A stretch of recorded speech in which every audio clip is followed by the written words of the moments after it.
মৌলা, তোমার রহমতের সামনে আমার গুনার তো কোনো অস্তিত্ব নাই মৌলা। আমার গুনাহ না হয় পাহাড় পরিমাণ হবে, বেশি থেকে বেশি আসমান পরিমাণ হবে, না হয় পুরা পৃথিবী পরিমাণ হবে। তোমার রহমত তো অগণিত, তোমার রহমত তো অসীম, তোমার রহমত তো আনলিমিটেড। এবার রব্বে করিম বলে, তাহলে ঘাবড়াস কেন, তাহলে মন ছোট করস কেন? আরে গুনাহ করেছো তো করেছো, কি হয়েছে? একবার তো তওবার মাধ্যমে আমি রবের দরবারে ফিরে আই। মৌলা, ফিরে আসতে পারবো তো? দরজা কি খোলা আছে?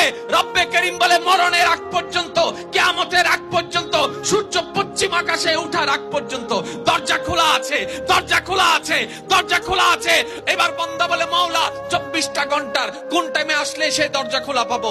রব্বে করিম বলে, আরে ব্যাংকের দরজা খোলা থাকে নির্দিষ্ট সময়ে, অফিস আদালতের দরজা খোলা থাকে নির্দিষ্ট সময়ে, এমনকি ঘরের দরজাও খোলা থাকে নির্দিষ্ট সময়ে, এর বাইরে যাই না।